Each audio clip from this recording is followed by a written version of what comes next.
మేడారం మహాజాతర రేపు ప్రారంభం కానుంది. మహాజాతర ఘట్టంలో ప్రత్యేకతగా నిలిచే పగిడిద్ద రాజును గిరిజన సంస్కృతి సంప్రదాయాల నడుమ మేడారానికి బయలుదేరారు. ఈ నెల 28 నుంచి 31 వరకు మహాజాతర జరగనున్న తరుణంలో సమ్మక్క భర్త పగిడిద్ద రాజు వేడుకల్లో పాల్గొనున్నారు. రెండేళ్లకోసారి జరిగే సమ్మక్క సారాలమ్మ జాతరలో పగిడిద్ద రాజుకు ప్రత్యేక స్థానం ఉంది. ఈ నేపథ్యంలో మహబూబాబాద్ జిల్లా గంగారం మండలంలోని పూనుగొండ్లలోని గిరిజన పూజారులు భక్తి శ్రద్ధలతో పగిడిద్దరాజుకు పూజలు చేశారు. పగిడిద్దరాజు ఆలయంలో గిరిజన సంప్రదాయ రీతిలో కార్యక్రమాలు నిర్వహించారు. మేడారానికి పగిడిద్దరాజు బయలుదేరాకే జాతర ప్రారంభం కావడం ఆనవాయితీగా వస్తోంది. పగిడిద్దరాజును కొలిచే కోయదొరలు వారి సంస్కృతికి అద్దం పట్టేలా ఇవాళ మేడారానికి పంపారు. ఇవాళ ఉదయం తెల్లవారుజామున 5 ముత్తైదువులను పంపించి గుడిని శుద్ధి చేయించారు. తలపతి అయిన పెనక వంశీయుల దగ్గరకు వెళ్లి పనిముట్లను శుభ్రం చేసి ముగ్గులు వేశారు. దేవుడికి సంబంధించిన పడిగిలను శుద్ధి చేసి శివశక్తుల మధ్య గుడి చుట్టూ ఊరేగించి తదనంతరం అరణ్యం గుండా మేడారానికి పగిడిద్దరాజును గిరిజన పూజారులు కాలినడకన తరలిస్తున్నారు. మేడారంలో సమ్మక్కతో వివాహం అనంతరం తిరుగు ప్రయాణం అనంతరం మరుపెళ్లి జాతరను పూనుగొండ్లలో ఘనంగా నిర్వహిస్తారు. పూర్వం నుంచే పూనుగొండ్లలో పగిడిద్దరాజును కొలుస్తున్నారు. గిరిజనుల కొంగు బంగారంగా కొనసాగుతున్న సమ్మక్క సారాలమ్మ జాతరలో భాగంగా 1986 నుంచి మేడారానికి పగిడిద్దరాజును తరలిస్తున్నారు. అంతకుముందు పగిడిద్దరాజును గ్రామంలోనే కొలిచేవారు. పూనుగొండ్లలో వెలిసిన పగిడిద్దరాజు తన భార్య సమ్మక్క మేడారంలో కొలువు తీరిందనేది పూనుగొండ్ల కొత్తగూడ ఏజెన్సీ ఆదివాసుల విశ్వాసం. దీంతో అప్పటి ఆదివాసులు మేడారానికి వెళ్లి సమ్మక్కను పూనుగొండ్లకు పంపాలని కోరగా దీనికి స్పందించిన పెద్దలు బంగారం ఇచ్చి తీసుకెళ్లాలని సూచించారు. అంత స్తోమత తమ వద్ద లేదని చెప్పి సమ్మక్కను అక్కడే ఉంచాల్సి వచ్చిందని పూర్వీకులు ఇప్పటికీ చెబుతున్న కథ ప్రచారంలో ఉంది.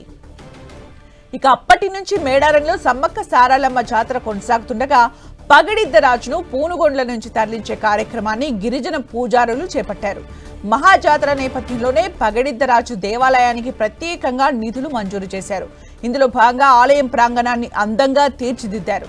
గుట్టకు వెళ్లేలా ప్రత్యేక రహదారిని నిర్మించడం, బలిచ్చే గదిని ప్రత్యేకంగా ఏర్పాటు చేయడం, భక్తుల కోసం తాగునీరు, విద్యుత్ సౌకర్యాన్ని ఏర్పాటు చేశారు. నూతనంగా పగిడిద్దరాజు సమ్మక్క సారాలమ్మ గద్దెలను ఏర్పాటు చేశారు. మేడారం మహాజాతరకు గణపురం మండలం నగరం పల్లి నుంచి సమ్మక్క ఆడబిడ్డ లక్షీదేవర పయనమవుతోంది.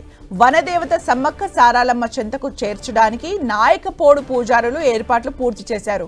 రెండేళ్లకోసారి జరిగే మేడారం జాతరకు నగరం పల్లి నుంచి నాయకపోడ్ల ఆరాధ్య దైవమైన లక్ష్మీదేవర, పోతురాజు, కృష్ణస్వామి దేవతల ప్రతిమలను తీసుకుని మేడారం వెళ్తారు. వారం రోజుల పాటు కాలినడకన దట్టమైన అడవి ద్వారా ప్రయాణించి తల్లుల దగ్గరకు చేరుకుంటారు. సమ్మక్క సారాలమ్మతో పాటు లక్ష్మీదేవర, పోతురాజు, కృష్ణస్వామి దేవతలు పూజలు అందుకున్న తర్వాత నాయకపోడు జాతర ముగిసే సమయానికి నగరం పల్లికి పయనమవుతారు. ఈ క్రమంలో నాయకపోడులు గిరిజన దేవతలకు సంప్రదాయబద్ధంగా ప్రత్యేక పూజలు నిర్వహిస్తారు. లక్ష్మీదేవరను నాయకపోడులు 70 ఏళ్ల నుంచి మేడారం తీసుకువస్తున్నారు. ఇది పూర్వీకుల ఆచారంగా గిరిజనులు భావిస్తున్నారు.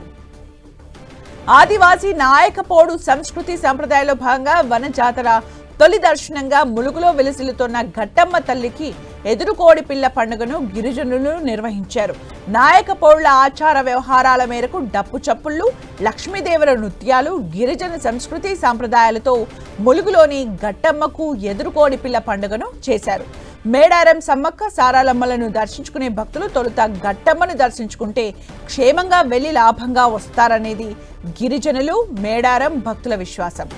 మహాజాతర ప్రారంభానికి ముందే పగిడిద్దరాజు కొత్తగూడ మండలం పూనుగొండ్ల నుంచి పయనమయ్యారు. సమ్మక్క ఆడబిడ్డ లక్ష్మీదేవర నగరంపల్లి నుంచి మేడారం చేరుకోవడం ఆనవాయితీ అయితే అదే సమయంలో మేడారంలో మండమెలిగే పండుగను నిర్వహించడంతో మేడారం జాతర అధికారికంగా ప్రారంభమవుతుంది. దీనికోసం మేడారం గ్రామంలోని సమ్మక్క ఆలయం, కన్నెపల్లిలోని సారాలమ్మ ఆలయాల్లో గిరిజనులు ప్రత్యేక పూజలు నిర్వహించి తొలి జాతర అంకానికి తెరతీస్తారు. సమ్మక్క ఆలయంలో సిద్ధబోయిన చందావంశీయులు, కన్నెపల్లిలోని సారాలమ్మ ఆలయంలో కాకవంశీయులు గిరిజన సంస్కృతి సాంప్రదాయాల మేరకు ప్రత్యేక పూజలు నిర్వహిస్తారు. దీంతో గిరిజన మహాకుంభమేళా మేడారం జాతర అధికారికంగా ప్రారంభమవుతుంది.